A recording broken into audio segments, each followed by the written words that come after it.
Welcome, ladies and gentlemen, to another exciting episode of the Vinny Eastwood Show, broadcasting live on AmericanFreedomRadio.com. Just trying to experiment with something here to put the person who's on Skype on the screen behind me, but unfortunately I can't see the screen as it's behind me, so I can't really control the Skype. And if I click on anything during the Skype call, it kind of unfull screen. So it's a bit of a pain in the ass. So let's see what we can do about that.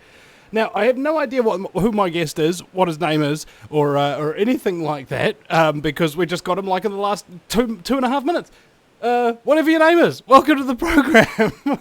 Why, thank you. My name is Bill Clinton, and I was the former president of this is Scotty Roberts, and do you want me to just tell you a little bit about what I do and who I am? That's kind of how we normally start the show.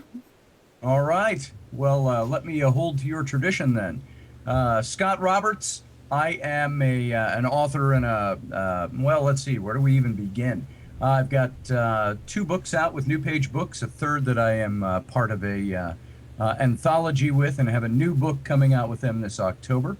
And I've written the titles, The Rise and Fall of the Nephilim, The Secret History of the Reptilians, Lost Civilizations, and the new one coming out is The Exodus Reality, which is a bit of a diversion from all of that other stuff, but still one of those Earth mysteries, historical mysteries. My background, I had Bible college seminary training, 30 years ago, and I've kind of drifted away from that for various reasons, yet still open to spiritualities and different kinds of thought. And that kind of brings me to where I am now. I've spent the last 30 years in advertising as a creative director, art director, and writer, and there you go. That's about the long and short of it. All right, okay. Well, what would you like to talk about today? Apparently, you don't even like Sure. a new book out or something, do you? I have a new book coming out. Let's first of all, we can mention I'm the publisher of Intrepid Magazine, and we launched that about 2 years ago. We're in our 3rd year. I was the editor-in-chief of TAPS Paramag for about a year and a half prior to that, the Ghost Hunters from Sci-Fi's official rag. And I left that outfit and launched Intrepid Magazine, where we do all different kinds of topics, ranging from, we like to say, we are eclectically focused on science, politics, metaphysics, ufology, ancient aliens, paleo contact, metaphysics, all of those kinds of things. And basically the magazine, I launched it to be the things that I like, and so that's what we pursue. And we have a big symposium we do every fall. Every fall, that's kind of a misnomer. That's like saying your second year is your annual event. Maybe we'll be annual in a few years, but right now we're doing the second Paradigm Symposium in Minneapolis, St. Paul in October. Last year we had Eric von Daniken, all the talking heads from Ancient Aliens, a bunch of authors that you'd recognize. Same kind of thing this year. You can go to paradigmsymposium.com and see what that's all about. The new book that I've written, as I mentioned, this is a book that's a bit of a deviation from some of the things that I've written about in the past. My first book with New Page was The Rise and Fall of the Nephilim. That one's obvious, exploring all the mythologies and the different stories around a race interrupted very early on in human history. And then I wrote The Secret History of the Reptilians to follow that up. It's really an examination of all of the mythology that goes into that whole, you've heard it. You've heard the reptilian stories. There's an alien race. They were reptilians. They came to this planet. They subjugated humans, lost some war with the earthbound terrestrial reptilian race, and now they're in the background trying to regain control of the planet and humanity. They're even behind the Illuminati. So, as it's all said. So I examined all of that mythology. The new book is one, and of course, as soon as a book hits, if you're writing constantly, this is what happened to me. When The Secret History of the Reptilians came out in February, it had been 6-7 months since I had written that book, finished it, and launched into this new effort on the Exodus Reality. And so when people are calling you to interview about that book, your head's so in the new thing that you're like, yeah, I wrote that thing in the Reptilians, but let me talk about my new book. That's kind of where my head is. We just finished in April the Exodus Reality, and it's an examination of Moses, the historical character, did he or did he not exist, the Exodus, and I've co-authored this with a very good friend of mine, Dr. John Ward. He is a British archaeologist that lives in Luxor, Egypt. And we were over in Egypt back in January, February, going on expedition looking for Moses and the characters around him. And it's not a Bible book. You're not going to find it in a Bible bookstore. Well, you might until they read it. Then they might go, oh, we got to get that off our shelves. Because while it's got biblical elements in it, the Bible for us is a source document. And we go into lots of other things other than biblical history. And so the Exodus reality, it's subtitled, see if I can remember it, it's pretty easy, Unearthing the Real Moses, Identifying the Pharaohs, and Examining the Exodus. So that's coming out, and that, to me, is a fascinating topic. People ask me, you know, what do you have invested in a biblical topic like this? To me, whether it's a biblical topic, a Hindu topic, whatever topic you might want to put on, a religion or culture, it is a historical mystery to me. And I want to know about it. I want to know things. I want to know, is there anything real connected to this? Or is it all mythology? Was it all legend? Did Moses look like Charlton Heston and wear a red and black striped robe and part the waters of the Red Sea with his staff? You know, and those are things that you can't get into all the spiritualities and find any kind of historical documentation. But, believe it or not, there's a hell of a lot of historical documentation, secondhand archaeological information that really supports the plausibility of the story. So just recently, I'm not sure if it was actually that recent, but they found some chariot wheels and so on and so forth in the Red Sea. You've heard about that? I have, and I thought that I had recently heard that somebody said that it wasn't a chariot wheel, that it was a gear on some kind of piece of machinery that from either a sunken ship or a truck or something like that. I don't know about that precisely. I think there is a website out there. And as a matter of fact, I had that photograph in my first book on the Nephilim.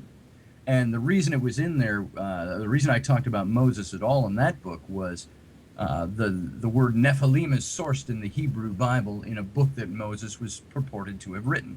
And so I gave a little background. What would he have brought to the table? Why is he writing about this, and why is there any credence in his version of the story compared to the 600 other cultural stories that are out there? And I posted that picture in talking about the Exodus very briefly and said they've even found chariot wheels. Now, you never know on this stuff because people come up with that, and then they also have debunkers that will come up with their version of what that is. And then you find out later, well, the debunkers were really wrong, or the original story was, and you never really know until you get down there, put on a mask and a tank and a scuba gear and go down and look at it yourself, which I haven't done.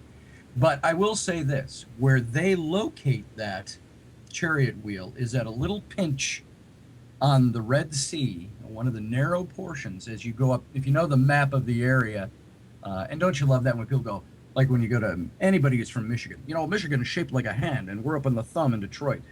So it's like that. It's you've got you got the Red Sea that comes up, and then the two northern prongs, the Gulf of Aqaba and the northern part of the Red Sea. And they say it's up in this upper region where they crossed the Red Sea. There's an old pillar there commemorating it and all of this, and this is where they find the chariot wheels. However, there is one of those translation problems in the Old Testament where the Red Sea is really was mistranslated Red Sea when they meant Reed Sea or Sea of Reeds, which is in the northern portion above the tip of the Red Sea. It's where the Suez Canal is today. And it was all wetlands, and it went into these wet, shallow lake areas up there. And they believe that the path that the Israelites would have taken out of Egypt went around one of these lakes and through the wetlands. And there's even it's a natural historical thing that this region can have winds that blow and it dries up the ground, and you can cross on virtually dry ground, and then the tides come in and close it back up. And if you look at the biblical account, it talks about how Moses, it said he stretched the rod over the sea, and a strong east wind blew all night and parted the waters. That's what it's, and then the water stood as a wall on the left and a wall on the right. And you wonder how much of that is embellishment on true events to make in this, Iraq. but I spoke to this archaeologist, Jonathan Gray, and he's one of the people who actually has put on a tank and gone down and seen those wheels and so on and so forth. And in Iraq, in villages where they don't have any power for refrigeration, what they do is they put out water on the ground in between these two walls, kind of thing. And in the night, on nights where there's strong winds, the winds will come in and they will actually blow and they'll actually freeze that water. And they use it for refrigeration of meats and, and so on and so forth. And what Jonathan contests is that there was this wind got kicked up and it was so super cold that it actually did, in fact, freeze over the water and allow them to walk across, or at least that's what his account suggests. that's interesting. There's all kinds of theories that you can put forth on these things, mostly because there's no way to prove it either way. So we have all these theorizings that go on about how this happened. And, when we theorize all these different things, we're obviously looking to see if there's a natural explanation for what the biblical scripture talks about as being a supernatural event. Oh, that's actually what Jonathan Gray said. He said this is what they do in Iraq is a natural phenomenon for refrigeration, but what happened on the Red Sea was completely unnatural. Like, it's got a physical basis in it, but there's no possibility that it happened just naturally alone. He said that there was some kind of divine intervention going on, or at least that's his. Sure. Well, and that's what, when you talk to somebody, is your friend Muslim? No, he's Christian. Oh, okay. I know that when I was in Egypt and I was talking to a good friend of my friend, who I wrote the book with, he was Muslim, and I talked to several Muslim gentlemen who are inspectors of like the Karnak Temple. One of them is the director of antiquities for all of Egypt, for all of the Sinai. And we talked to these guys about these things, and he was more, that second one, he was a little more liberal in his thinking, but the first guy was, and the friend, they were all, they'd talk about this and they'd theorize with this, then they'd get very quiet and they'd say, well, as it says in the Quran, and he kind of puts up his hands and bows his head and gets a little quiet. And I asked this friend, and I was meaning no disrespect to him, but I said to him, what would you do?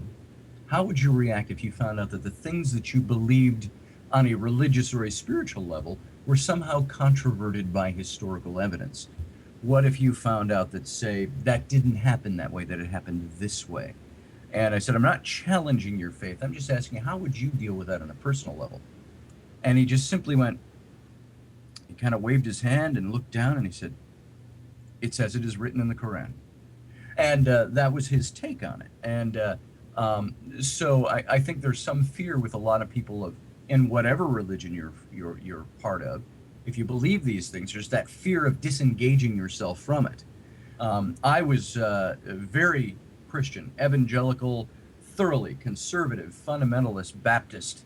And when I went to seminary and I was in youth ministry, and I was, even back then, I was a little on the edge because I didn't buy the whole conservative fundamentalist line. And the further I got away from it, the more I had problems with church polity and church methodology. I had problems with interpretation of certain scripture, with extra biblical stuff, as we called it, thrown in there. You have to live your life this way by this grocery list in order to be righteous in God's eyes. And I said, I disagree with that. Then in the writing of these books, between the Nephilim and the Reptilian book, I remember sitting back in this very chair and I'm staring at the ceiling and I'm saying, God, who are you anymore anyway? Because it has changed. My study and my research have shown that you are either very much bigger than I had always been taught, or you're very much smaller than I had been taught. And so those are the things that you contend with when you start looking at trying to find answers to things that make sense outside of a biblical, you must believe this just simply because it is written mode. And it challenges your faith. My faith was challenged by writing these books. Some of it brought back around by some of the things in the Exodus reality. Some of them even more pushed further away, trying to decide if the story is accurate as it's told in the Bible, or if it's here's the conclusions we came up with, is that you remember the Old Testament was rewritten or recompiled, reconfigured, or to use a J.J. Abrams word, it was reimagined by the 72 rabbis in between the 4th and the 6th centuries BC, under the invitation, I think the kind of forced invitation. They kept writing letters and saying, invite us, invite us, invite us. The invitation by Ptolemy II, the Greek pharaoh of Egypt at that time, invited these 72 rabbis to come into the Library of Alexandria and recompile the works of the Hebrew people. And there was a reason for this. If you follow the biblical chronology, Israel had been sacked by Babylon and carried off into captivity. Who wasn't killed or left as old people just and handicapped or whatever, just living in the ruins. They carried everybody and marched them off to Babylon. They were in captivity for a couple hundred years. No matter where you live, globalism affects you. Did you know that the Vinny Eastwood Show has more subscribers than New Zealand Herald TV and is New Zealand's most popular YouTube news channel, where warm-hearted humour and a list of awesome guests talk about crucial issues which the mainstream media ignore? A show where you, the listener, can phone up with questions, comments and suggestions of guests. Vinny is building a hub to connect truthers with raw information they need to become active. He can help you gain further skills such as website building, producing audio and video, and creating revenue streams in your own multimedia environment. Because Vinny supports such a wide range of people in the truth movement, he is not government or corporate backed and relies entirely on your donations. Give now, give generously, or subscribe for $10 a month for access to ad-free video archives. Just visit the vinnyeastwoodshow.com and click donate. Welcome back, ladies and gentlemen, to the Vinny Eastwood Show. It's the lighter side of genocide, because in a world so full of chaos and madness, if you lose your sense of humour, you go friggin' nuts. In fact, apparently that offends some people, the lighter side of genocide. You know what's even more offensive than a phrase called the lighter side of genocide? Is scumbaggery. You know? There's quite considerable quantities of scumbaggery out there, I think. And, you know, many whistleblowers and people who are decent men in an indecent time, to coin the phrase of Harvey Two-Face in The Dark Knight. That's really offensive to me, you know, getting locked up because you've reported a crime, having all your money taken off you because you won't bow down to corrupt scumbags. You know, that's really offensive. Heck of a lot more offensive than the lighter side of genocide, but hey, maybe I should just change the catchphrase so that a whole bunch of really soft people won't get offended by it, you know? So that when we talk about huge, massive pedophile rings and things like that are coming to take your kids, and weaponized vaccines and DNA-based bioweapons to specifically target any political dissident that they want, if they get a sample of your DNA, you won't be quite so scared or offended, because... I mean, come on, grow up. Are you over 18? You over 18? Okay, good. Thank you very much. Try and be a little bit mature about this. I mean, we're under FCC regulations. We can't swear. But I do like to push the limits for frack's sake, because I can't deal with this Shiite Muslim. Now, my very special guest is Scotty Roberts. Welcome back. And I was also very interested to hear your backstory there, about how you kind of got into all of this, you know, going through the seminary and sort of disagreeing with a lot of the things that are going down there. And also your magazine that you mentioned sounds an awful lot like this magazine out of New Zealand called the Uncensored magazine. Oh, yes. Yeah. Yes. Are you familiar with it, are you? I'm vaguely familiar with it by sight and name only. Yeah. I've never cracked a cover, not for any offensive reason, just never had one in my hands. Well, you know, it happens, and it's really difficult to get them overseas, if not nigh on impossible, because they get confiscated by Homeland Security at the border. I'm joking, by the way. We're gonna have to remove that from your luggage, sir. Yeah. oh no, you're exposing contaminated vaccines here. Oh, that's a threat to national security. What's national security again? Oh yeah, that's right, making sure the state is secure by ensuring that all the people are slaves. Oh, hell yeah. I think the founding fathers over here would be rolling over in their graves right now. So. I think they'd be rolling up something. Just to, pass the time and deal with the stress of watching of watching the nation just burn. and now, there's something I wanted to say. Spirituality and religion seem to be mutually exclusive. That's something that John Eisen from Uncensored told me a long time ago, and it's only rung truer and truer as time has gone on for me, as my spirituality has started to grow stronger, whereas my belief in religions has started to wane somewhat. Yes, your that's pretty typical.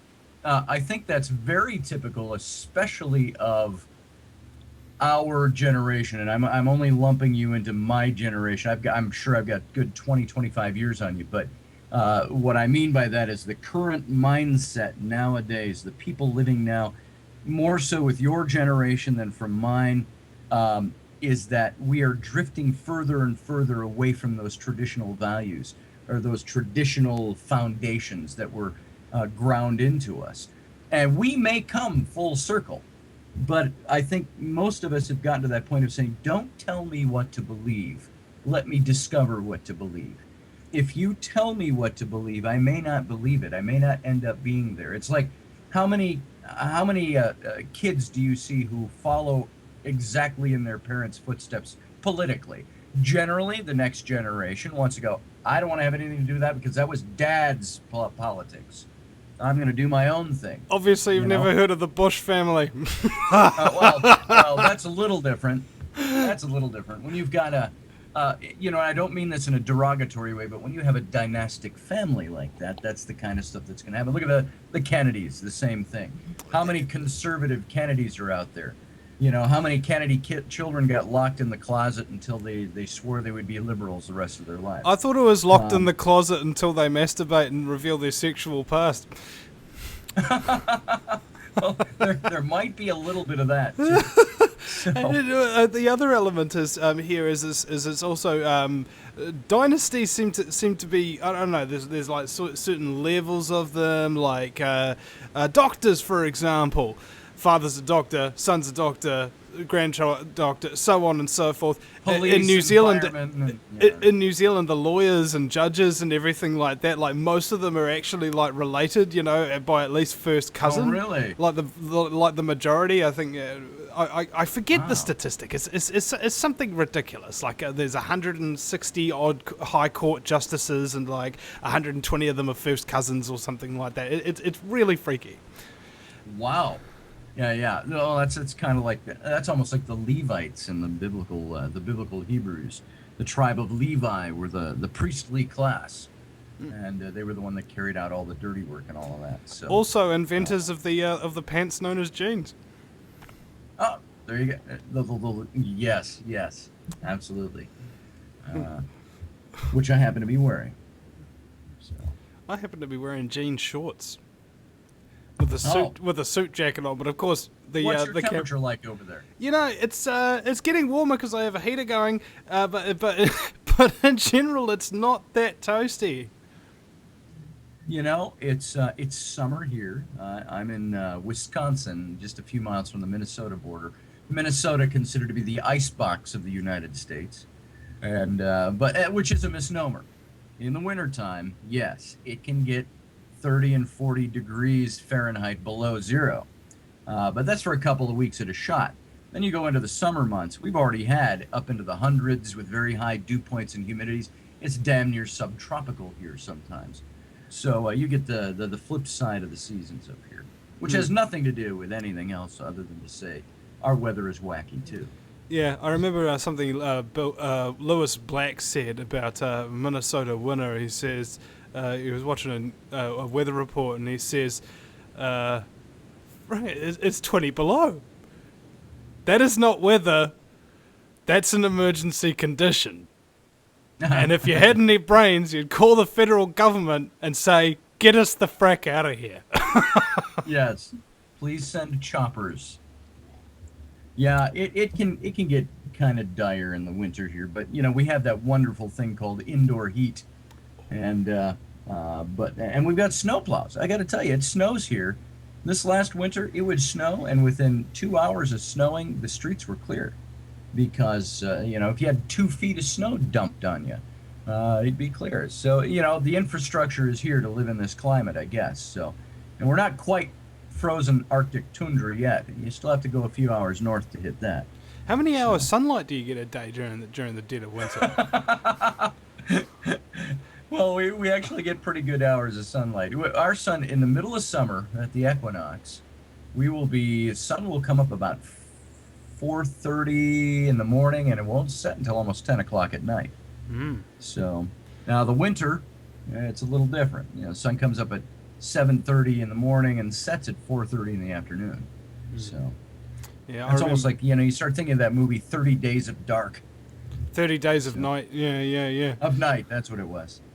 It's funny you should mention that, because I was just thinking about that movie before getting on the radio today, and I was thinking incidentally what John Eisen from Uncensored told me about this. He actually yelled at me on the phone this one time when I told him me and the girlfriend were about to watch that movie. He's like, it opens up dark places in your mind, man. Don't watch horrors. Watch a comedy, man. Watch a comedy. Nice. It was actually quite interesting that you should say that. And I was just recalling why I'm never going to live in a cold climate for as long as I live, because I already did. Like you may have indoor heating, but in Dunedin they kind of don't. And even if you try, I don't know how the Scottish build houses. Like there's Scots that settled down there, and they go. They're settled in Auckland, and it's like subtropical, and they're like, what, it's not quite cold enough, let's go further south. And they go further south, and it's freaking freezing, and it's got driving rain, and it's cold as frack, and it's absolutely horrible, and they're like, I think we've gone just far enough, feels just like home. Lassie, unload the goats, we're home. Yeah. And there's a song like... hey, you get off of my cloud, and in Scottish it's hey, MacLeod, get off of my you, and what I'm recalling is that I watched my olive oil freeze at room temperature. So people who live in cold climates with their central heating and all of that kind of stuff, and they go, oh man, it's really, really cold here. They don't actually know what real cold actually is, and because that's the question I ask anybody, I've experienced cold, man, it's not that right. Really? Have you seen your olive oil freeze at room temperature?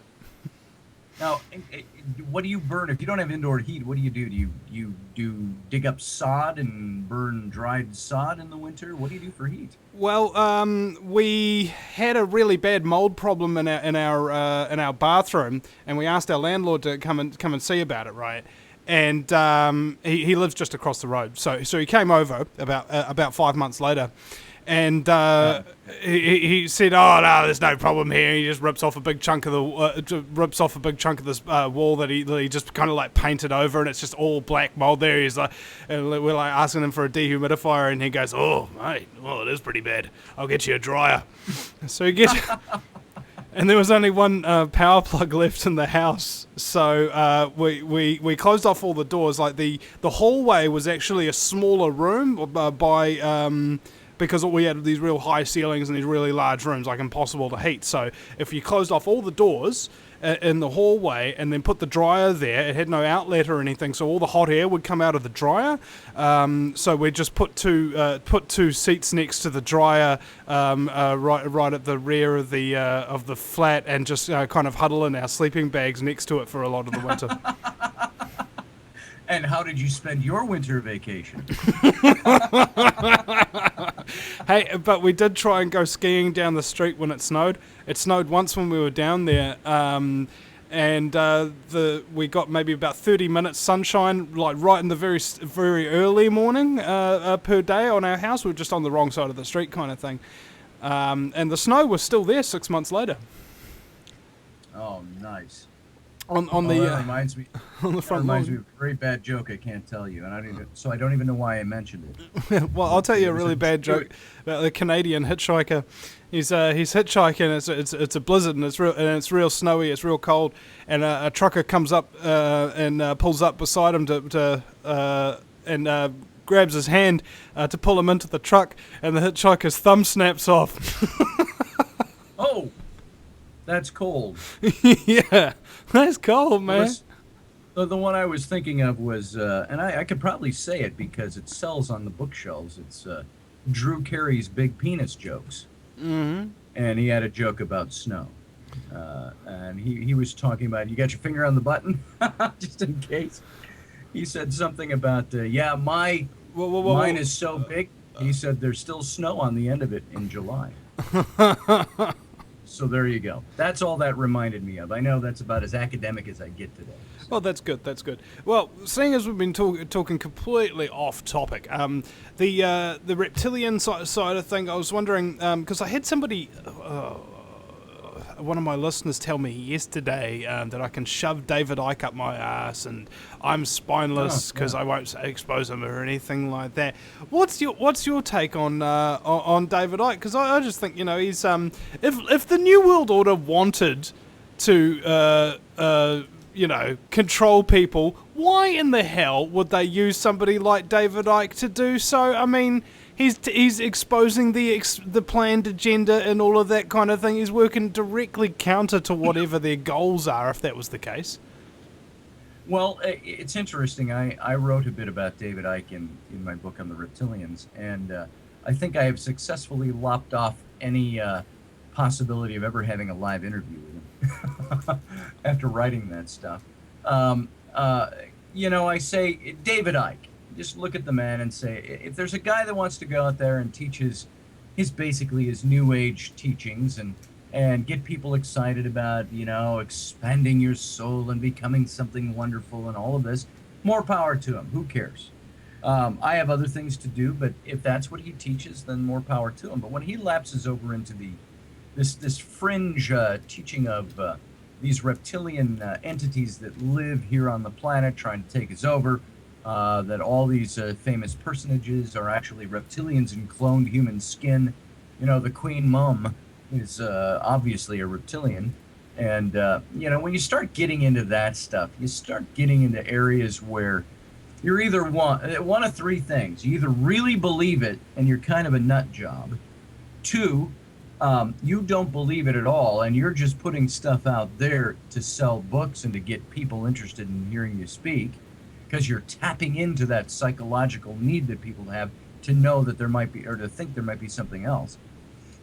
Or three, he's somewhere in the middle there, that there might be something to what he's saying, but there's no way to really know because there's no way to quantify or qualify any of it.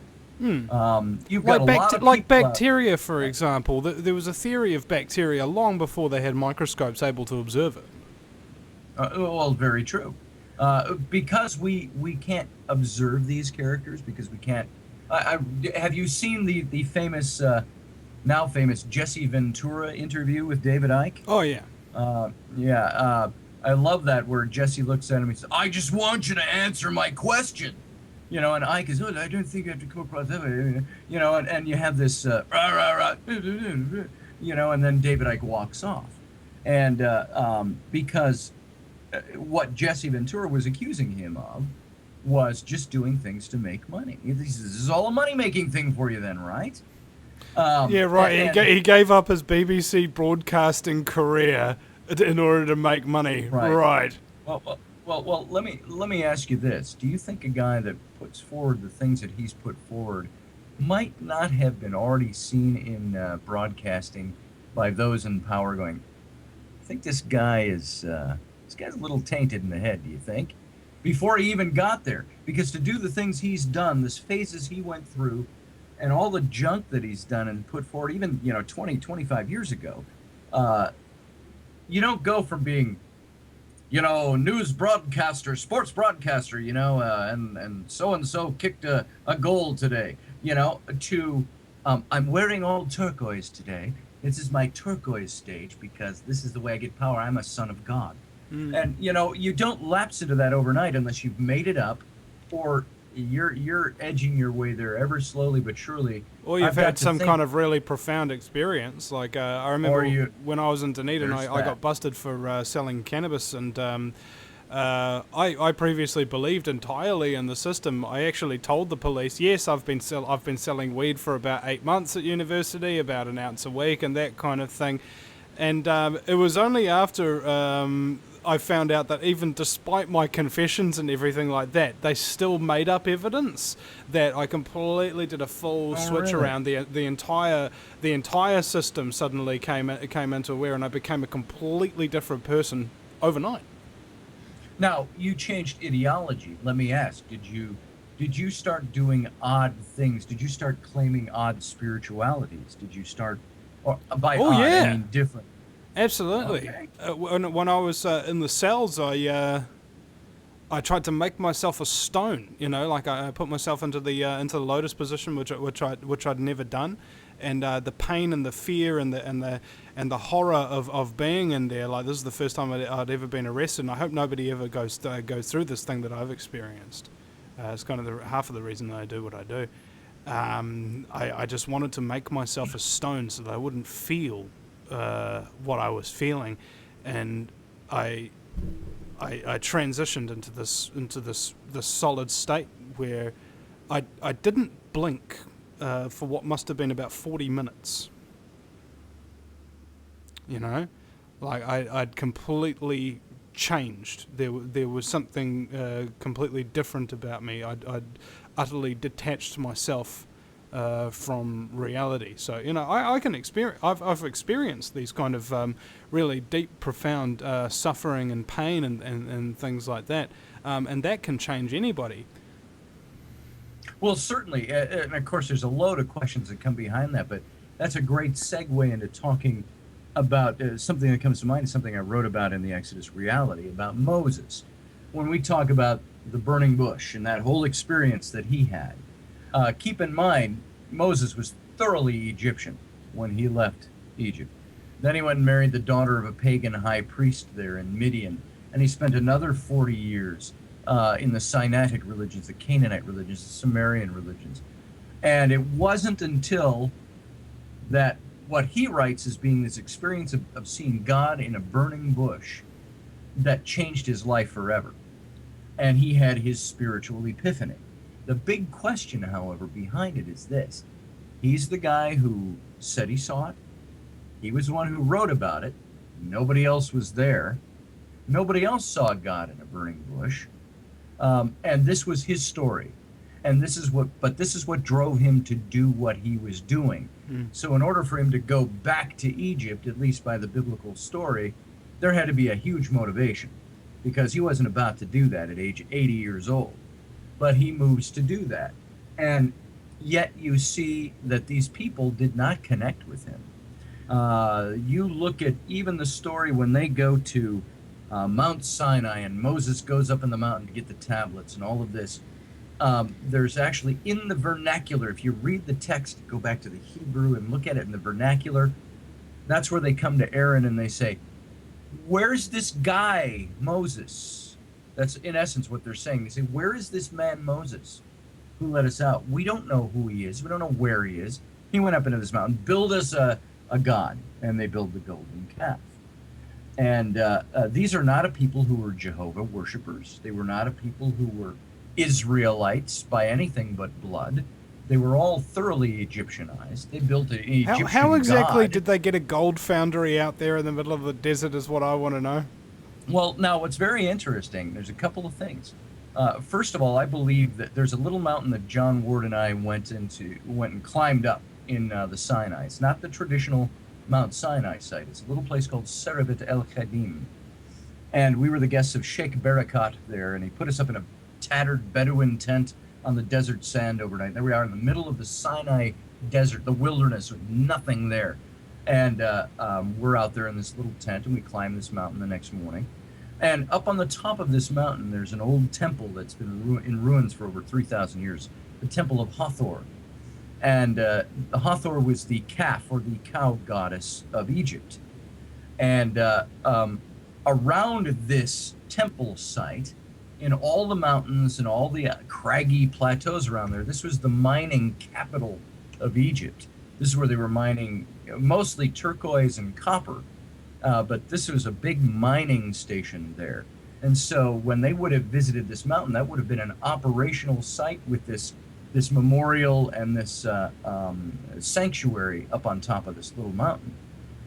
Also on top of that, you've got the biblical text says that the night before the Exodus, or the day after the Passover with the plague of the firstborn and all this, that the Israelites went, and it says, and borrowed all the gold and riches from their Egyptian neighbors.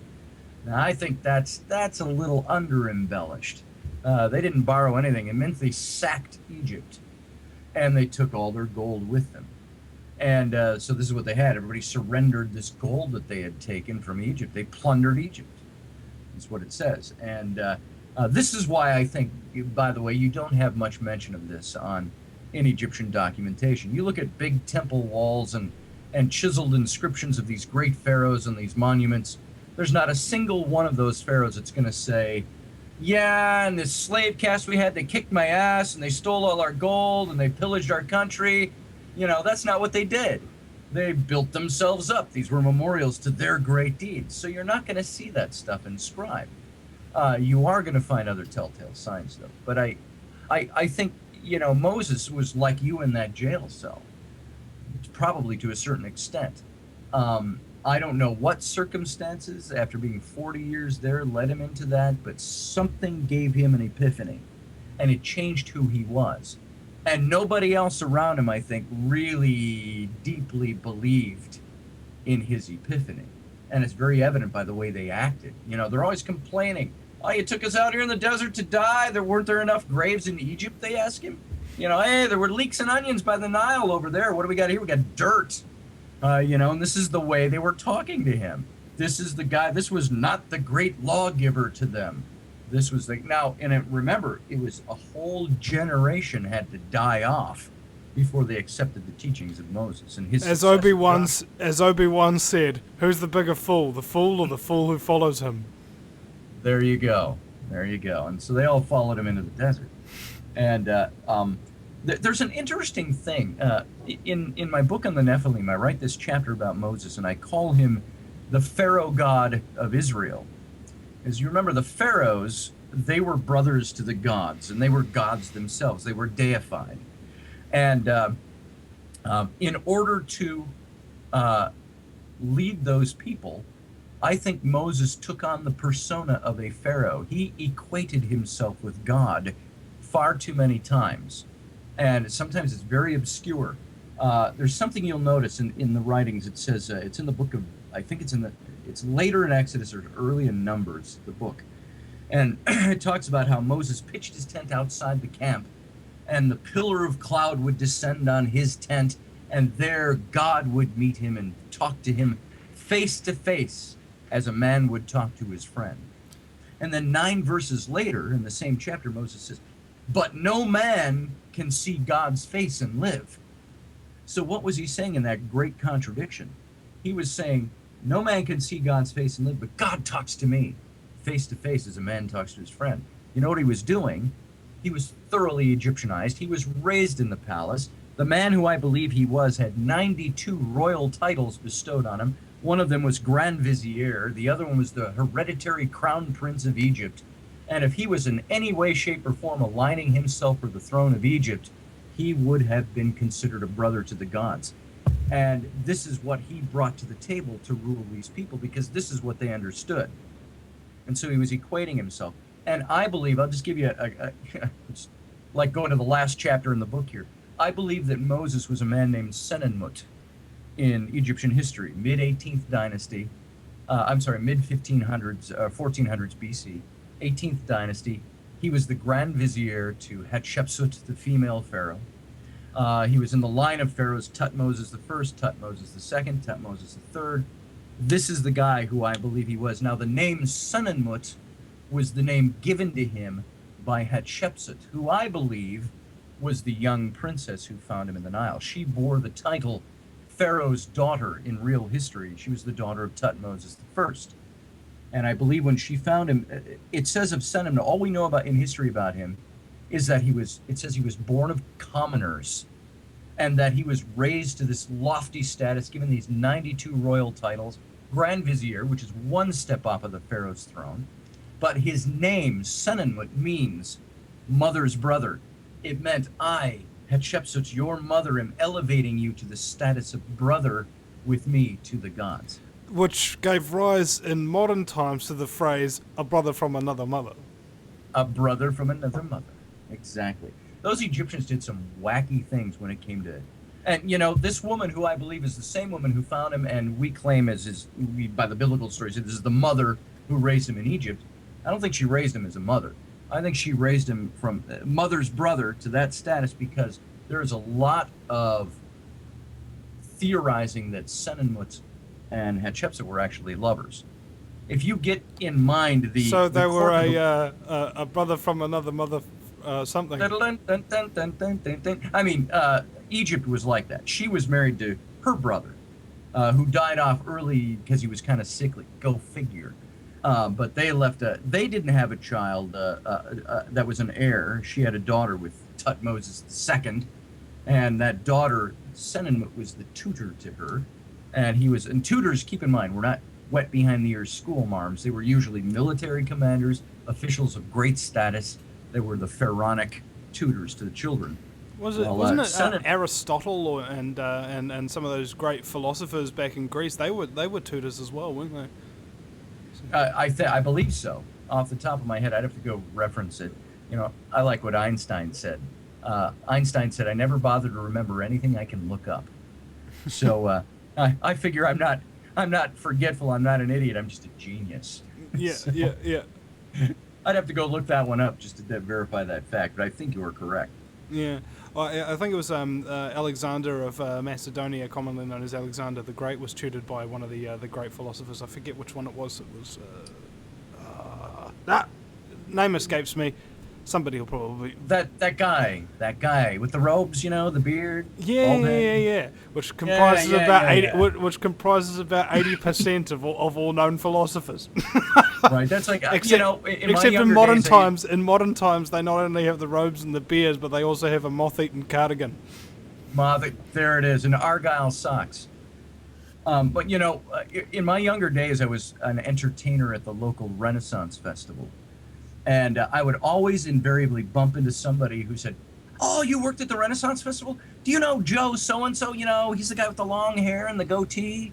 And I'm like, "You've just described about 80 guys to me out at the Renaissance Festival." So Moses, you know, the guy with the beard, you know, the beard. Birds of a feather, eh? Birds of a feather. Yes. That's the interesting part about history, is it all kind of goes in a circle, and, you know... it just occurs to me, you know, some people want a revolution, you know, today, because sure. look, everything's upside down. Okay, so the medical industry kills people, the politicians threaten people, kill people. The police kill people. You know, like, these are the ones that are supposed to keep people healthy and happy and safe and so on and so forth. And people say, oh, that in order to solve this terrible problem, we need to have a revolution. What does revolution mean? Let's have a look. Revolution. Have you ever been on in your car and it's got RPM, revolutions per minute? Yep. Okay, that's what it means. You go in a freaking circle. I always hail back to Thomas Jefferson, one of our founders here, who in part wrote the Constitution of the United States. He said, this nation will not long survive without a little bloody revolution every now and then.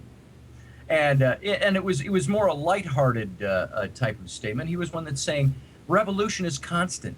You constantly have to be revising. You constantly have to be changing things in order to keep up with the times and the growing needs of things.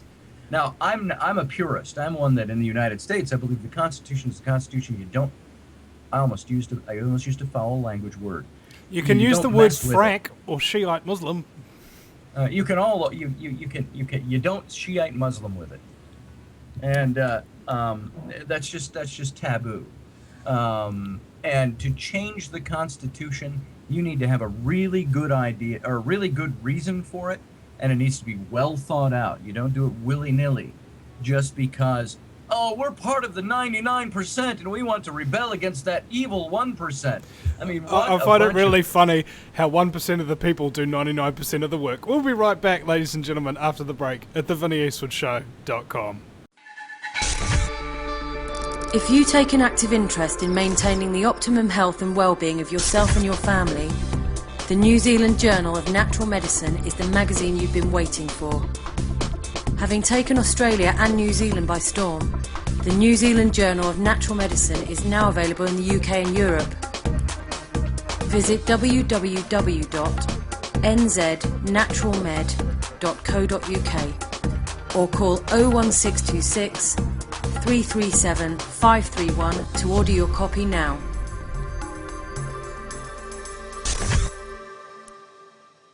Welcome back. It is now hour number 2 of the fastest 2 hours in talk radio, the Vinny Eastwood Show. By the way, ladies and gentlemen, this is a listener-supported broadcast. Maybe not that much listener-supported recently because I'm broke as frack, but that's not that's not the listener's fault. Sarah has been having some very difficult times getting gardening work. So if you're in Auckland and listen to this show and you need somebody to mess around in your garden, you know, maybe start an organic patch up for you, some permaculture, something of that nature. She's very skilled and has the green thumb, not unlike Casper Leach, and from Time for Hemp. And she really does need some work right now. So if you want to contact me and give her some gardening work, that would be really lovely. Other than that, and I'm pretty sure that will only comprise maybe, I don't know, like almost no people in the audience, but I really desperately, at this particular point in time, need some donations, and in particular, recurring donations. Really do. Okay, the $5 a month donations that people are giving into the bank account at the vinnyeastwoodshow.com are the absolute staple of my existence at this particular point in time. 5 days a week, 2 hours a day, you will have a guest on this show. Most likely from New Zealand or somewhere else in the world, most likely talking about something that the mainstream media ain't mentioning and most of the alternative media ridicules or won't mention either. So, you know, this is really being done because nobody else is really doing it, particularly on the case that these topics can drive you and do drive people completely insane because they're so scary and they challenge your beliefs so much that in order to maintain one's grip on reality, one must maintain a sense of humour. And that is the main point of this show. I'm not here to wake up people who don't want to listen. I'm not here to even ensure that people get something, you know, like uber credible information with documents and so on and so forth. No. I'm not really about researching and so on and so forth. I bring on the researchers. I bring on the authors. I bring on the radio show hosts. And we just have a talk like two people at a cafe and have some fun because really that's what it's all about, ladies and gentlemen.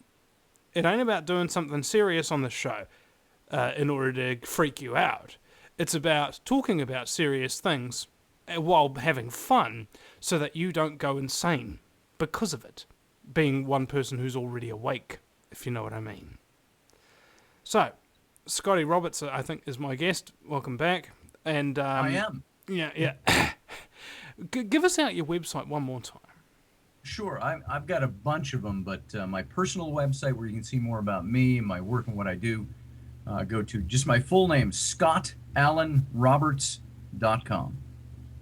And that's SCOTTALAN, because I just realized not long ago that there are like 50 different ways to spell Alan. So ScottAlanRoberts.com. You can also see my magazine website, Intrepid Magazine. Just go to intrepidmag.com, and you can get everywhere else from there. All right, excellent. And I would like to indeed hook you up with John Eisen, because he likes to take articles from other people and things like that and put in his magazine in this part of the world. Now, speaking of which, I wanted to also iterate to people the importance of putting things into print in the real world, that kind of thing. I mean, we're all digital these days to a large part, and that's actually probably just as important as getting things in hard copy. At the end of the day, you really got to get the truth out in any freaking way you possibly can. Because, hey, look at it this way. If you're not getting the truth out in as many different places as the lies are getting out, what are you doing? Okay? There ain't. This is a no holds barred fight. Okay? There are no rules. Anybody seen a rule book? Like a truther handbook or something like that? Like these are the things you're not supposed to do as a truther. I ain't never seen no rule book, man. We're making it up as we go along. And I think that's why we're winning, is because we've got something that the elite don't have anymore. Creativity. And I think that's well, I don't know. Obama's pretty creative. I don't know. He's an elitist. Regurgitating Zbigniew Brzezinski lines doesn't smack of creativity to me, or originality. I think that is the beauty of his creativity. Is Obama, what Obama lacks in leadership, he makes up for in creative use of continual campaigning. Well, and when you campaign, you have to be damn creative in order to win your audience. And that's all he does. He works at continually winning his audience. If he has already, say, take healthcare, if he has already won the healthcare issue, it's already law. Why is he still convincing people that it's good? Why is he still convincing people to not vote against it? It's because it's bad law. It might be good intention, but it's horrible law, at least in the form of government we have here. Now, if it were a monarchy here, he'd be right along the right lines of doing whatever he wants to do. The problem is the United States, while always pushing forward democracy, and they talk about democracy, we're not a democracy. We are a constitutionally limited republic of independent states. And you cannot, on the federal level, impose laws on the independent states, such as the one with healthcare. So while it may be good intentioned, it is horrible law and needs to be rewritten in a different form. So Obama, when I say he's got to be creative, he's got to be very creative, because he's got to convince people. How many, let's just put this out there. Do you have a team of teleprompter writers for that? Yeah, they're right here. Hey guys, speed it up just a little bit. I'm moving beyond the teleprompter. There was something I noticed early on, noticing Obama. It's like, why does he never look directly at the audience? Why is he always looking to the left and looking to the right? It's because his teleprompters is the only thing he's looking at. And do you know, I got to tell you, do you know what the argument I hate, and I find there are a list of arguments I hate. They're red herrings. I've got a list too. They're canards. They're straw dogs. Have you ever heard this? You state a political thing about a particular politician, and the answer won't be to address your issue with that politician. It will be, well, the guy before him did the same thing. And it's like, I'm not talking about the guy before him. If you want to talk about Bush, if you want to talk about flipping George Washington, we can do that. But we're talking about this president and this administration. I don't care what other guys have done, because they're not in power right now. Yeah. I'm talking about the guy who is. Oh, dude, I actually had a conversation so similar with a friend of mine. It was like, I'm criticizing the current government in New Zealand. He's like, well, how come you aren't criticizing the last government in New Zealand? I said, because they're not in power, enslaving me right at this particular moment. I mean, come on. Dumbass. Yeah. It's like, if you want to talk about the former president, I'll talk about him, but not in context to this problem I have with this administration. And I will tell you this. I think Obama's probably a decent chap. He'd probably be a great guy to have a beer with and arm wrestle with him to figure out who's going to pay the tab. Snort cocaine in the toilet. Well, he'd probably have a bunch of people donate to pay the tab for him. Or who used to work for Bill Clinton while he was smuggling cocaine in and out of Arkansas. Yes, smuggling cocaine. a rum runner.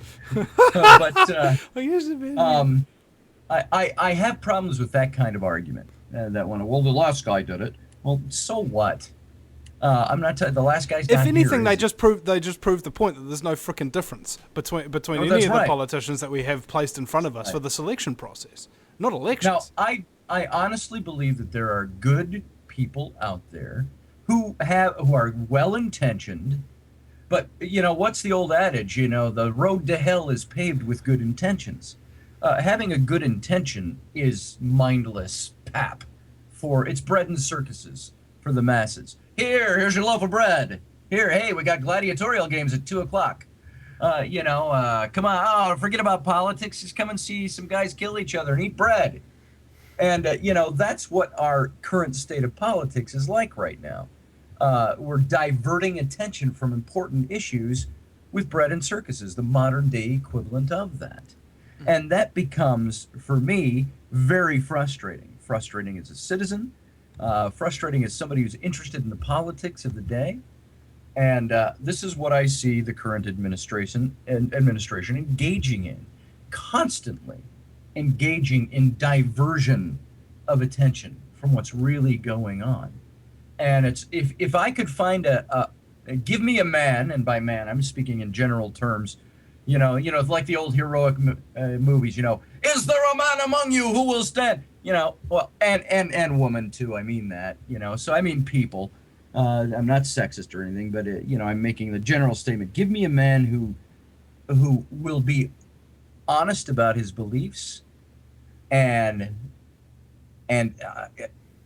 somebody who puts forward what he says he's going to do, even if he doesn't always accomplish it because he's hampered or handcuffed by politicians around him. You give me a man who stands on his convictions, and you will give me a man to vote for. Here's a good example. You remember Jesse Ventura, former wrestler, movie star, became the governor of my state of Minnesota.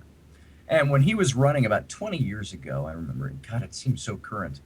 Time fleets and goes faster as you get older, they say. Be prepared.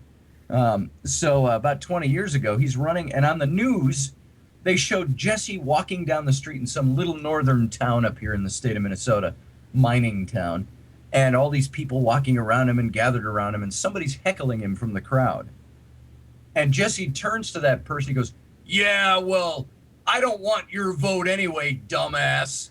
And I said, I'm voting for that man. Yeah. I don't care what his politics are, because he says it like it is. And I like somebody who will act out of their convictions, or act out of who they really are. Somebody who sounds like a real somebody who sounds like a real person that ain't some kind of polished turd, Exactly. It's like they say, you can put lipstick on a pig and it's still a pig. Mm-hmm. So. Yeah, and this is the difficulty dealing with elections. In fact, I just got a letter the other day from the government. It says, this is a legal document, and it is illegal to throw it away. It's like, you have to register to vote in New Zealand because under our election law, if you don't vote, your votes get given by proxy to the winner anyway. And so so they force you, I believe, unlawfully to register to vote, so that in the case that your apathy is so strong that you don't actually go out and vote, which you're not actually required to do, that the winners get your vote anyway. I love that. It's interesting is that here in the United States, it's a right to vote. It's not a privilege. It's a right, and but it's also a right to not vote. If you say, I refuse to vote in this election, you have that right. My take on that, however, is if you don't vote, you have no voice. And if your voice is the silent voice over on the sideline saying, hey, look at me over here, I'm not voting because I think you're all a bunch of dumbasses. That's your right. But by not voting, you're not aiding. You know what happens? Usually a no vote goes to the other. It goes to a party. One of the parties sucks up that vote. You could say if the guy you didn't want in office wins, it's because you didn't cast your vote. Yeah, this is why I don't in think. part. This is why they don't have a no confidence option. I think in any of our Western countries, they need to have a no confidence option on every single voting form for your local elections, for your state elections, and for your national elections. Well, That's look the end of at the story. what just happened in Egypt. It wasn't a vote. It was not a coup, which is how the United States administration right now wants to color it, because you don't have to give aid to any country by our Constitution, our laws. So you don't have to give aid to anybody. If there was a political coup, you can freeze aid. Well, Obama is obviously always supporting the wrong side of things. He was supporting the Muslim Brotherhood, and his administration was behind them. But they found a way to withdraw because they call it a coup. It was not a coup. It was not. There was no coup d'état. There was no candidate put in place or somebody put in Castro in Cuba. That was a coup. This is not a coup. It's the people spoke and the military went in and removed the guy that nobody wanted in there because he was ruining their country, and they're going to hold free elections again. Now, believe whatever you want about which side is the better side there, but the military who removed the guy from power are instituting the constitutional free elections again so the people can speak. My friend John Ward, who lives in Luxor, Egypt, he watches this and he says the people are celebrating. The people are happy. The only ones who are giving you any problem are the opposition who had their guy removed. And but the people overwhelmingly support what has just happened over there. Yeah. And that is a form of it's not a vote of confidence. It's a movement of lack of confidence in their leader. Their leader has run their country into the ground in a year. Yeah. So not that the Egyptian economy wasn't brilliant. Well, the CIA is really good at getting people in there who can just destroy things very frickin' quickly indeed. And indeed, allegedly, the Muslim Brotherhood was one of the sects started by the CIA to recruit the high and mighty in the Muslim world, the doctors, the lawyers, the up and coming politicians, and so on and so forth, so that they can recruit them to neutralize them. And ensure that they become pawns of foreign policy. Right. And this is the problem you have anymore. And you know what? This ain't new. This has been going on for millennia. Somebody is in power and somebody's putting them there, somebody's supporting that, somebody's fighting against it. And you're always going to have this. I think this is where there was such brilliance with the founding of the United States. But as we all know, once something like that is founded, you have to work so hard to keep it or you will lose it. And I think the United States, we've lost it a long time ago. And there are a lot of people I think we're about to go to break in just a few seconds. We'll be right back, folks. All right, now, welcome back. It's good to have an obedient producer. Yeah, at times. And we were commenting over the break about how, we were coming on and a book about the Nephilim and the Reptilians and the Annunaki and all of that kind of stuff. And I wonder what they call the DEA of the universe, like are they the Anunnaki, I don't know. I don't think so. But maybe it's the Reptilians. I don't know who they are. Well, I was just thinking, they call the DEA the Narcs, so the Anunnaki must be the drug enforcers of the universe, kind of thing. There you go, something like that. Yeah, they're the ones. Either that, or they're the ones who fall asleep for no reason of the universe, like the Anunnakilepsy. There you go. And it's kind of funny. I don't think they could be DEA because it really takes a lot of peyote to see them. So, never mind that. Yeah. Never mind that, you. Let's move on. Yeah. Well, in fact, that was actually one of the reasons why I moved off of Icke Island and went and got a job as a telesales person, which gave me the control over my speaking and quick thinking processes that I later utilised in radio. It was also the reason why I dropped out of university. Was a mescaline trip that I had with a friend of mine. Like I'd finished my community service after getting arrested over a year, and I wanted to. Every year? Did you say every year? No. This just happened the once. Just okay.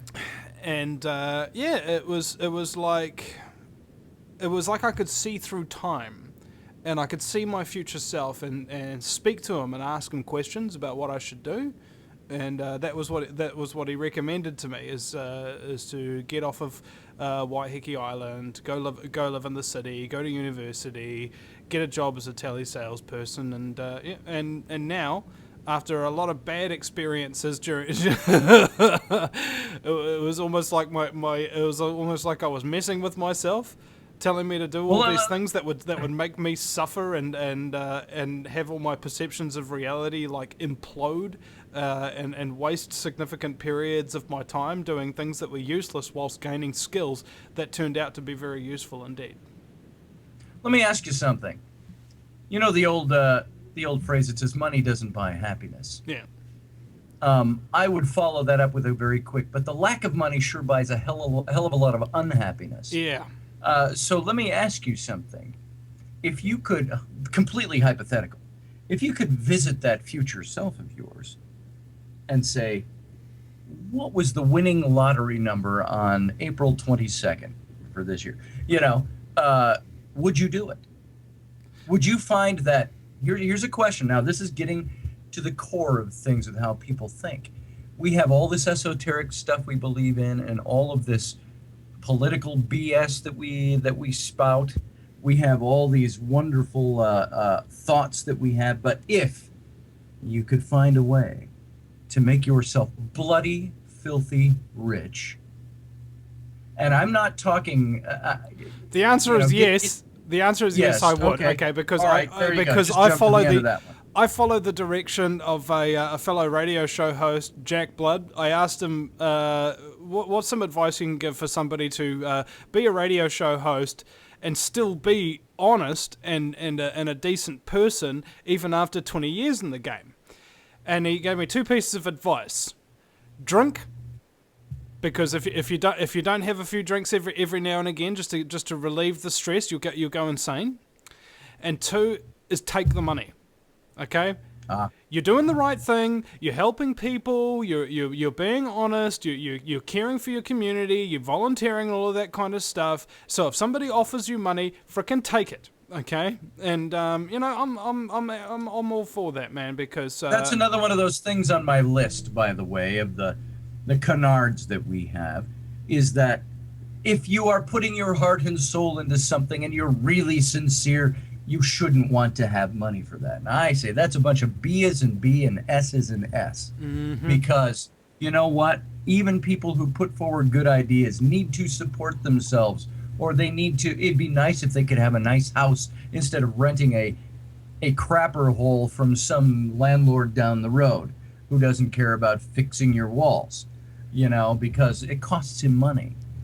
So there are things that you do that are worthy of being rewarded. And I think pursuing, it's like we're doing this big symposium. And people say to us, oh, you're just doing it for the money. I say, well, hell yeah, we are. I said, you're right there. I said, but that's in part. I said, we're trying to put out good ideas, and we want people to have to learn something phenomenal and send it to these great people. But if we could also pay our electricity bill at the same time, we'd be really happy about that. So doing things for money, nothing wrong with it. Yeah. If you're putting your lifeblood into doing a radio show, wouldn't it be nice to know that it would pay your bills? Yeah, I'm really grateful to my listeners actually, because for the last 6 years, it's been a struggle, and synchronicity. Every single time that you need something, exactly when you need it, that's when you get it, kind of thing.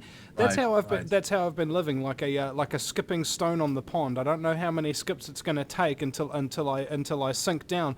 But the thing is, I just keep skipping forever. Yeah. And it's funny even in my own experience. I've had times that are very good times. When I was a creative director in a big ad agency, or a series of agencies over 20 years, you have good times at that. There was a time where not very long ago, we were damn near homeless.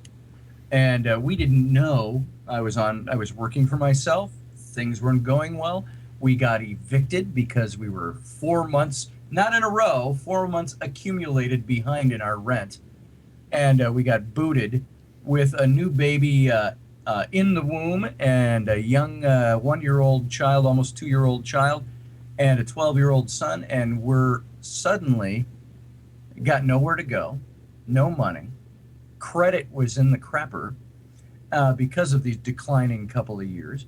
And so you go from sometimes being way up on that mountain peak to being way down in the bottom of nothing. And this was right in the midst between my first and second book that this was happening. And that's, of course, where your wife would say to you, why don't you go get a real job? And not being mean to me or anything like that. I'm not speaking demeaning of my lovely wife, but it's like, do you think this is a sign you should get a real job? And, you kind of go, no, I don't read it that way. But, and deep down inside you're going, yeah, maybe it's time I go work at Walmart. I've had that talk too. And, my response is, I can't. I just physically can't. The last time I went to a job interview was quite a few years ago, and I nearly had a panic attack because all of my bad experiences with employers has made me. I've coined a new disorder, which has about as much evidence as most disorders, i.e. none. Employophobic. There it goes. Yeah, I can understand that. There's another angle on that too, is that I went out maybe 5 years ago. Times were tight. We weren't destitute by any means, but I needed to generate some extra income. And I was at the local gas station, and I saw a sign, help wanted. I said, there. He goes, yeah. I said, well, what are you looking for? Somebody to run the cashier position and so on. And I said, okay, I can do that. And I gave him my resume, fill out an application. And he looked at my resume. The manager got back and he goes, what the hell are you applying here for? Because I've got this executive position resume, this list on there. And I said, dude, I'm applying because I need work. And I did not get the job. Needless to say, it was a young high school girl that got the job, somebody good looking and not so old and flaky. And there are times you go out there and you even have to look for something and you can't get the most menial of things. And so there's this thing called we make our own way. And I read an article not long ago, a business article on people who had been executives in companies and have been downsized, and they're suddenly in either their 40s or their 50s, and they find, I'm out on the job market again. And when you hit that certain level, it's a level where you're out of second chances. When you're in your 20s and your 30s and you're downsized, you're still the young Turk. You can go out there. When you start getting a little older in the field or in the market, you have a hard time being placed. And so you have to start doing things on your own. And I have often said just recently, if I had done the things I'm doing now 30 years ago, I wonder where I'd be. Because, it was the necessity of having to do for myself that launched me into doing the things that I do. Yeah. And more power to you and what you're doing. Well, it's funny you should mention the word necessity, because the reason why I do what I do is because I was listening to American talk radio show hosts and watching all these documentaries that were coming out of the States, and I noticed that all the same stuff was happening in New Zealand, but there was nobody covering it. There was no radio shows, right. no YouTube channels, no documentaries, no nothing. All right, apart from maybe Uncensored magazine. All right, that was about it. Which doesn't have like a very high circulation, compared with a lot of the other mainstream BS magazines like Woman's Day and so on and so forth.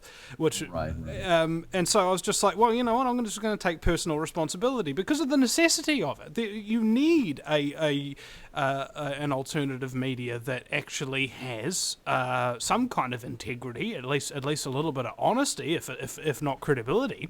And I started doing it, and I'm still doing it, not because of a choice, but because of a lack of options. Well, yeah. Well, what do they say? They say necessity is the mother of invention. Yeah. And so where there's a necessary gap, and you look to fill it. I think I sense that you are the same kind of person that I am, and the people that I surround myself with are people who believe in what they're doing, but that doesn't mean, as we said earlier, that you're not trying to make a living at it too. You can believe yourself right into poverty. Believing something strong enough doesn't necessarily keep you from not being able to pay your bills. So you have to find invention. You have to incorporate invention to be able to. And far and few are the people who believe in something and have found ways to make that work for them to pay their bills and to get by in life. Yeah. And you do that because it is a necessity to you, not just to work, but a necessity to say what you need to say and do what you need to do. So you have to invent things to make that happen. Yeah, and I figured that out a long time ago. And again, you become who you surround yourself with. And what I really want to start surrounding myself with is people who are successful in business, actually people who have actually accumulated wealth doing what they do through honest means.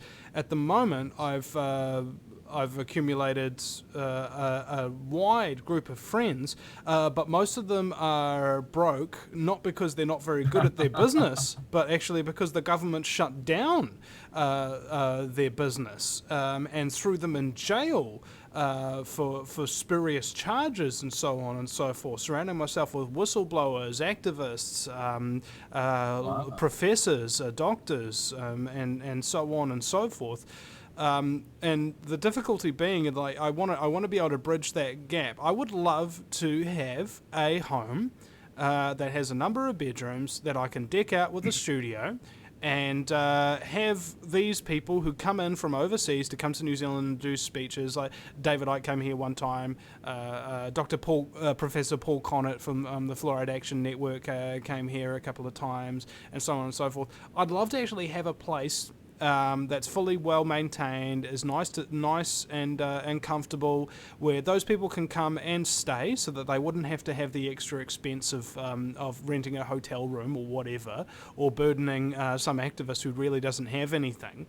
And also at the same time having the studio and all the equipment there, so that if any of these activists want to learn in a day, and I can teach somebody this in a day, how to do what I do, just with a camera and a few programs on your computer, Skype, a microphone, whatever, to be able to do a radio show, record the audio, edit it, get it up online.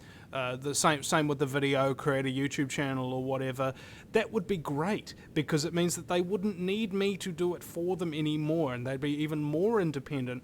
And I think what really needs to happen is all of these activists need to connect with their audience more, because I've realized that the audience is my family. Really, they're when you're in hard times, who are the people you turn to bail you out of the Shiite Muslim? Your family, and that's what my listeners have invariably done for me the whole time. And I want to share that skill of being able to access this global family of people out there who really care about each other and care about me because of the work that I do, so that we can all actually survive and keep fighting the good fight without living in abject frickin' poverty. Outstanding. That's my dream. And it's going to take like $1 million to accomplish that dream. $1 million. Welcome back, ladies and gentlemen, to the Vinny Eastwood Show, broadcasting live on AmericanFreedomRadio.com. Don't lose your sense of humour, ladies and gentlemen, or you'll go friggin' nuts. It's the very point of this show, as well as, helping people to get their voices out. If they don't have the technology or the skills to do it themselves, it's very easy for me because I do it all day, every day. It's not that difficult. For some people, they'd look at what I do and say, oh my God, it's impossible. How does he do that? And I could actually show you how I do it. And it's not that complicated. It just requires dedication, really. You don't have to be overly smart. You don't have to be overly skilled. You just have to be passionate enough about what it is you do. Because I live and breathe the truth all day long. And I hear so many stories of so many people that suffer so completely at the hands of the New World Order that for people to not want to hear these stories, because everybody's got one, is just too much of a pain for me to bear. So I try to correct that mistake any way I can. Scotty Roberts, welcome back. Now, we were talking over the break about your lovely daughters and how they've been successful entrepreneurs. And I was thinking, do you know what you call a person who makes a business out of feeding people before their main meal arrives? No, what? An entrepreneur. I will have to steal that and share it, and I will take that and use it for my very own and give you no credit, and I will run to the bank and I will say, ha ha! Go for your life. It's one of the things about being a creative person. You come up with 1,000 ideas a day that could be $1 million ideas, but you don't have the time to implement any of them. So you don't think of them as anything special. You know, I had 100 ideas yesterday. So what? They were nothing. Yeah. So that's the case of it. Okay, now reptilians, Anunnaki, the ancient ones. I wanted to know what your perspective is on the reptilians. What are they? Are they still with us today, or is this just a way back in the day and we're just kind of like their test tube babies and whatnot? I think it's a reworking of ancient mythology, finding its way into modern mythology. That does not mean, however, here's my double talk portion of the show, that does not mean I do not believe that there is something to it. It means that, like we stated a little bit earlier, it's so hard to take anecdotal evidence and people's personal experiences and say this is proof for the existence of these things. There's a lot out there. There's a lot of people who have seen reptilians that have had experiences in these things and that know the inner knowledge. But to try to qualify that is like going to the internet and putting in the word reptilian alien and finding the 1.6 million references online to reptilian aliens and going to the top 10 sites that come up and find out they all say the same exact thing as if they've all plagiarized each other, which I think they have, and none of them stating any source points other than, well, David Icke said this, or Zecharia Sitchin said that. And it's like, okay, is that the best you've got? I no disrespect to David Icke or to Zecharia Sitchin's memory, but give me some source points, give me some clues as to where you're getting this information. It really goes back to my dad's third cousin's boss, who had a sister who she saw a shape-shifting reptilian come into her bedroom one night back in Kansas. And you say, really? That's what you got to go on? And I'm mocking it just a little bit because that's almost as it is. I had one guy, I was doing a radio show, and a host from another show on their network called in and took me to task. He says, don't you know that there's reptilians out there? He says, why, my God, man, go to the internet and see the millions of pictures out there of our politicians with the reptilian eyes. And I said, dude, I said, I am a graphic artist by trade.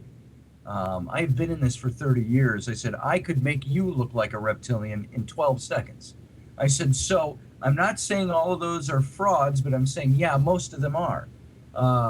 Because prove it to me, is what I said. And I hate being that way because that's the skeptic's credo. What do you get when you talk to a skeptic? The onus of the proof is on the person making the claim.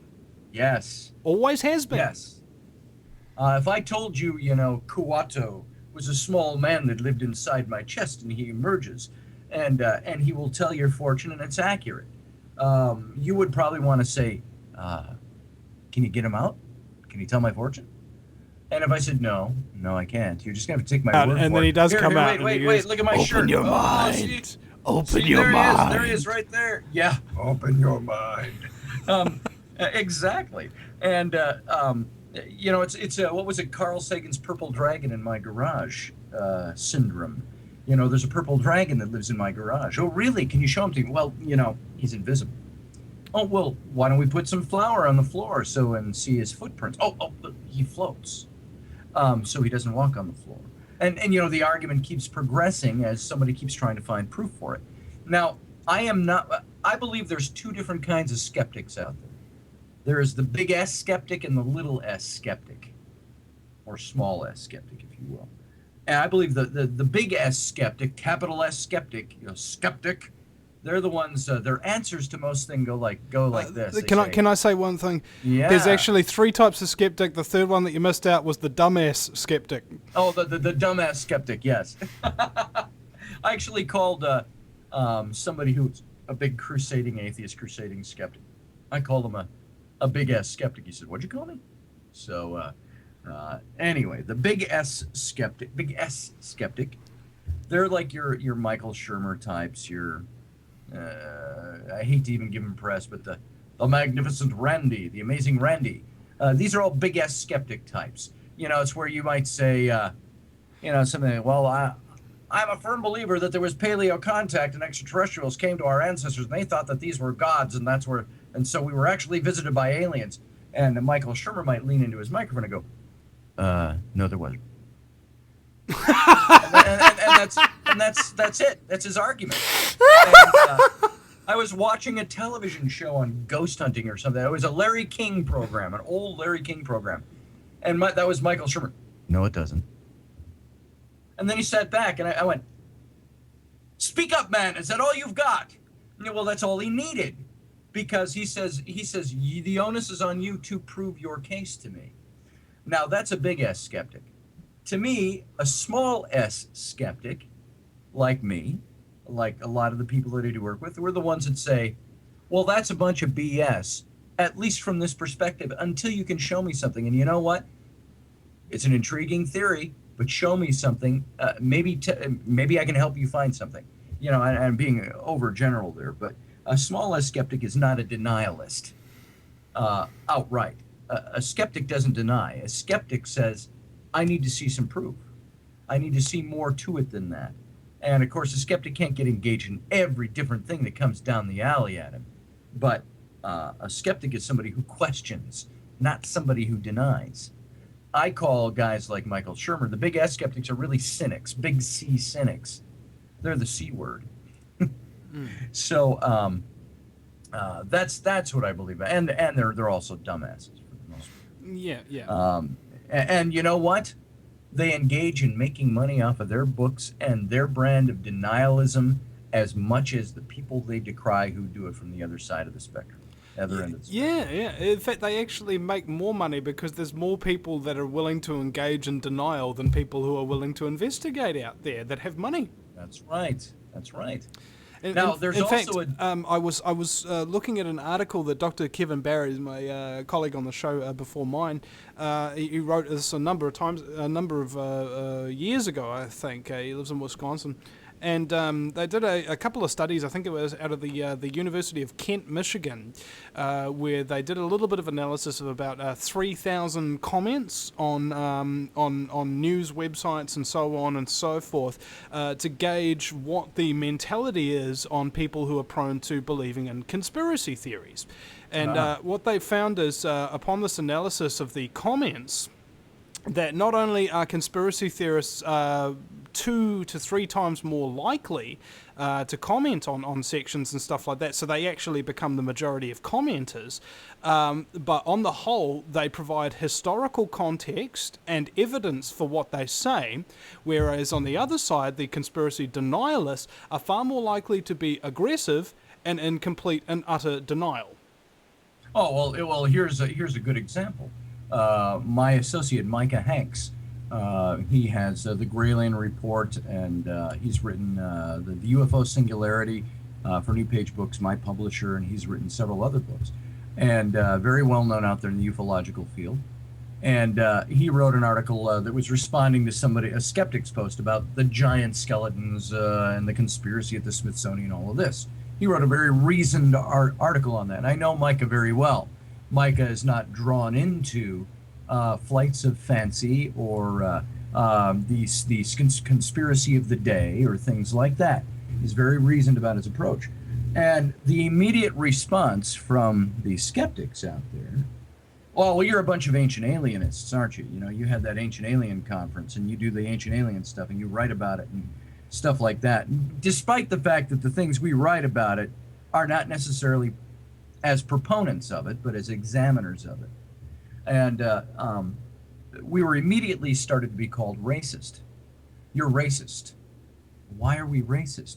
You're racist because you're from that group that believes that the brown peoples of the world couldn't have built their own ancient monuments and stuff, but they needed help from extraterrestrials. And there's a latent racism in that. And I said, really? That's the best argument you've got? And, you know, we tend to not give that any credence. You know, that's the, yawn argument. It's another one of those I put on the list of red herrings, straw dogs, canards. 2 words to those kind of arguments. Facepalm. Facepalm, yes. Is a great one. And right, unfortunately, we've come really to the end of the show now. If you'd give out your website one more time, and sure. Then we've got to go. I would say the best website to go to right now is intrepidmag.com. You'll see our magazine, our Paradigm Symposium, my books, and all of that stuff is there. Thanks for having me. Thanks for coming on at such short notice, and also I want to really thank my associate producer Mel for getting you on really quickly. Thank you for listening, ladies and gentlemen. Archives at the vinnyeastwoodshow.com. We'll see you again sometime. No matter where you live, globalism affects you. Did you know that the Vinny Eastwood Show has more subscribers than New Zealand Herald TV and is New Zealand's most popular YouTube news channel, where warm-hearted humour and a list of awesome guests talk about crucial issues which the mainstream media ignore? A show where you, the listener, can phone up with questions, comments and suggestions of guests. Vinny is building a hub to connect truthers with raw information they need to become active. He can help you gain further skills such as website building, producing audio and video, and creating revenue streams in your own multimedia environment. Because Vinny supports such a wide range of people in the truth movement, he is not government or corporate backed and relies entirely on your donations. Give now, give generously, or subscribe for $10 a month for access to ad-free video archives. Just visit the vinnyeastwoodshow.com and click donate.